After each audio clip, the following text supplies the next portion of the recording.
What we've done here is we've outlined on this flip chart, and hopefully you can read everything, but if you can't, don't worry, we'll tell you everything.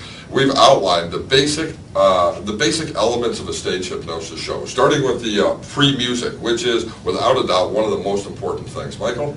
My pre-music for my show is a little bit different. My pre-music is it's something, it kind of sets the vibe for the show, I guess, if that makes sense. What I like to do is I like to let people know, hey, there's going to be a party going on in here, we're going to have a great time, and the music kind of, sets that tone for the rest of the show. Sure, and the pre-music is the music that's playing while the audience is sitting there, while the audience is assembling. You're in the back still, nobody's come out on stage yet. Right. And one of the things that's real important for the pre-music for me is it not only puts the audience in the groove, but it puts me in the groove. Sure.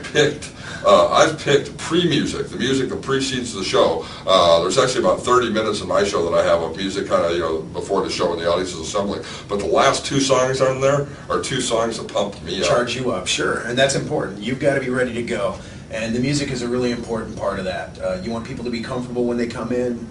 People are a little bit nervous a lot of times when they come to a hypnosis show. They don't really know what to expect. You're gonna get a lot of people that have never seen a show before, and you're gonna get some people that have seen it. So basically, the music just kind of put them at ease, get them relaxed, get them ready to have some fun. That's really what my music does. Sure, absolutely. Once the audience is assembled, though, the hypnotist is announced, and that's when the hypnotist takes to the stage and the pre-talk begins. Right. Can't stress the pre-talk enough. To me, other than the induction, the pre-talk is the most important part of your show, because the pre-talk, from the time you walk on the stage, you've got just a short amount of time to make these people trust you, make them like you, and get them on stage. So as far as the pre-talk goes, that's one of the things we really want to stress here today. The pre-talk is one of the most important parts of your show.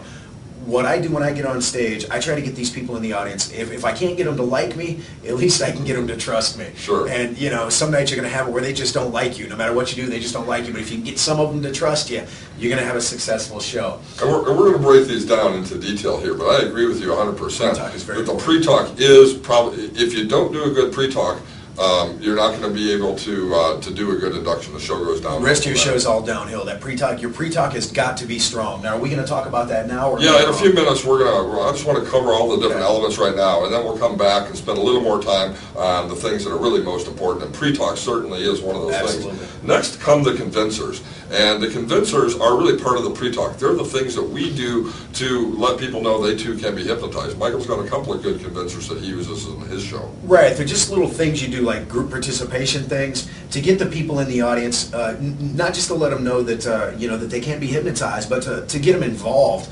Because you have a lot of people sitting out there sitting on their hands or with their arms crossed, things like that. That's body language we don't want in the audience. We want them involved. It's their show. We want them to have an investment in the show.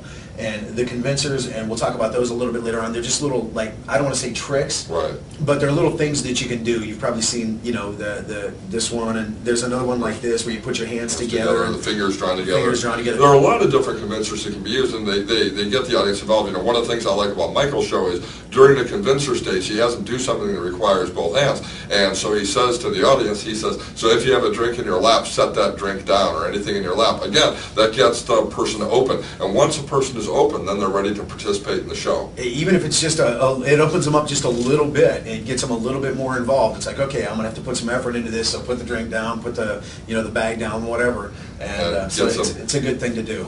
Absolutely. And we'll come back again here and talk about convincers a little bit more as we talk about the pre-talk. He can give you a couple of demonstrations. Sure. Then comes the induction. The induction is the most mystical part of the show. Right. This is the part of the show where, and by telling you this information, we're assuming that you've seen a hypnosis show before. The induction part of the show is where you put people under, for lack of a better term. That's what everybody thinks, so that's what we'll go with today. But the induction part of the show is where you're getting people to relax, you get them in that state that we want them to be in so that we can work with them.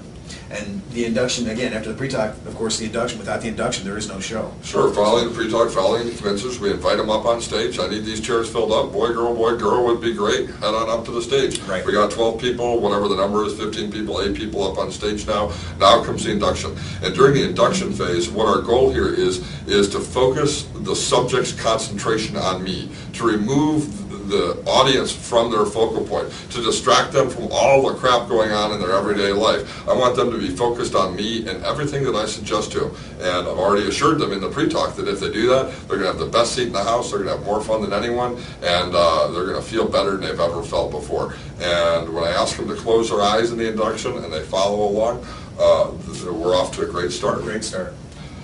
The following the induction is what I always call the test skit. You know, one of the things that you told me about the construction of a stage hypnosis show is always go from easiest to most difficult. Yeah, low threat to high threat.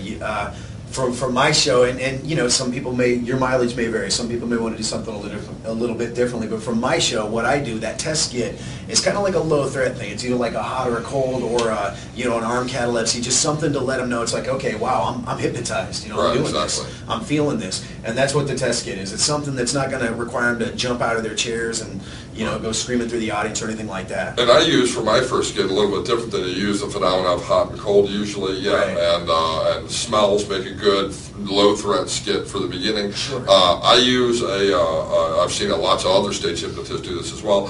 Start out with music. I've seen you know, William Tell Overture, La Bamba, some other kind of band music, right, where I have them in that first skit with their eyes closed, grab their favorite musical instrument and to play once that song begins. And it's funny, it gets a great audience response, but that first skit lets me know who's gonna play along and who's not. In other words, who's suggestible, who's in that theta level and has pushed my rock stars. Yeah, who has pushed all their cares and concerns of the day outside and is ready to have some fun, and who's gonna not cut loose and maybe not stick around for the whole show. Keep in mind that test skit, you know, I adjust that with different crowds. If I'm doing a corporate show and people are real hesitant to get up there and it takes a little bit longer to get them where I need them to go, I'm not going to do something where I'm having them stretch out or anything like that. I might do like a laughing bit or something like that. Sure. Something that's real easy to get them going and get them a little bit deeper. So keep that in mind with the test skit. You may have to adjust that for your crowd. Sure, and we'll talk about what some of these skits are here in a little while. The test skit is followed by skits that deepen the hypnotic experience and deepen the phenomena. Michael says throughout his show, if you ever come to Las Vegas and watch Michael's show or see him elsewhere, he tells the participants on the stage, everything I'm doing helps you to go deeper and deeper and feel better and better. Sure, you want them to go deeper, and everybody wants to feel better. So every skit we do, we let them know it's okay. It's okay to do this. You're going to go deeper. You're going to feel better. That's totally normal, and just let go. So in a nutshell, that's the deepening skit. I call the following skits phenomena skits.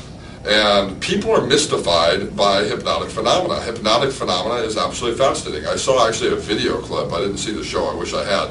He was in another part of the country, but I saw a video clip of a stage hypnosis show where a guy's actually got an alligator walking on a girl on stage. You know, she's laying on the stage. And, right. You know, but she doesn't see the alligator. And this is a demonstration of a negative hypnotic hallucination.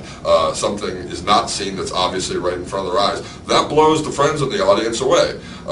Your business partner, Terry Stokes, fantastic stage hypnotist. The best. Probably one of the best in the country. Best. Yeah, the best in the country.